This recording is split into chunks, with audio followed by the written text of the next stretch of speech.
Howdy, Creekwatchers. Ready for some DO meter maintenance? Let's check in with Beth and see how it's done. Hi, my name is Beth Wasden. I'm the Deputy Director at Nanticoke Watershed Alliance, and today we're going to talk about maintaining your DO meter. Inside your equipment kit, you're going to find a mini membrane kit. It's going to be in a small brown box. It'll have NWA and your kit number on it. When you open it up, you're going to see a couple of different things. You're going to have a set of 6 membranes at the beginning of the season. So this is what it should look like in May when you're changing the membrane for the first time. You're also going to have a white piece of paper. This is your handy dandy instruction sheet. Lastly, you're going to have a bottle of pre-mixed electrolyte. Also in your kit, you should have a baggie with sponge squares. You will also be swapping out your sponge the same time that you change your membrane. Lastly, you're going to have a conductivity port brush. I recommend the same time that you are swapping out your sponge, changing your membrane, that you go ahead and clean out the ports as well. It's amazing the pieces of leaves, algae, etc. that can get in these ports, and of course that can cause issues when you're taking your salinity conductivity measurements. As you hopefully know, the sponge is inside the gray storage chamber. And here you're seeing there's plenty of moisture in there, which is great. That's what we want. So we're just going to throw this sponge in the trash. We're going to grab a fresh sponge. Any sponge will do. We are going to drop it inside the storage chamber. If you're on city water, I do recommend just using bottled water for these steps.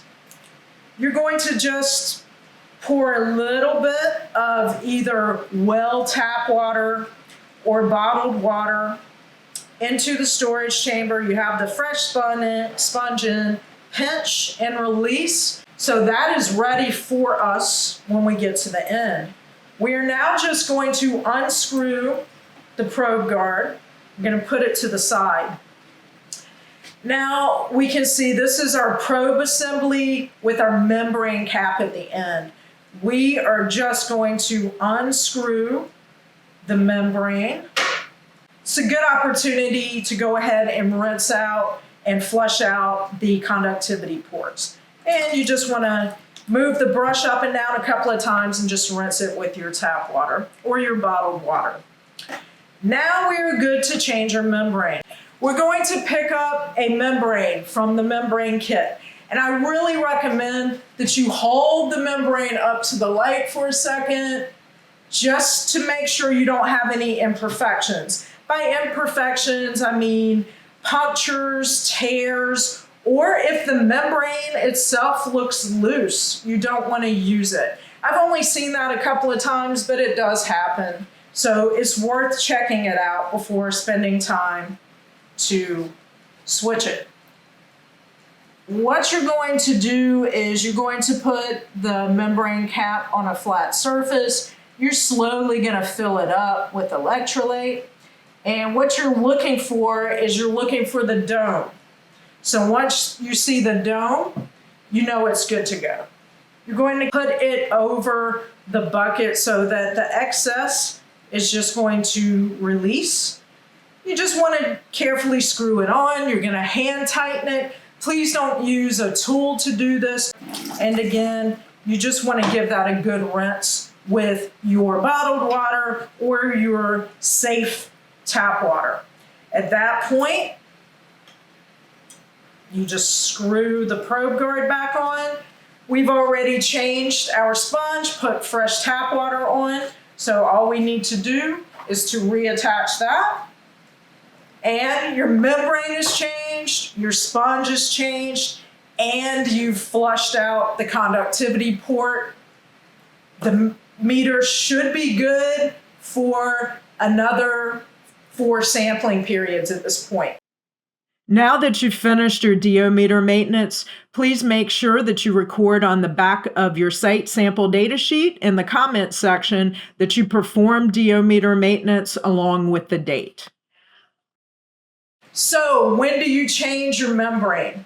You're going to follow the sampling period calendar. You will see the first time that we change our membranes. That's on the 4th sampling period of the season.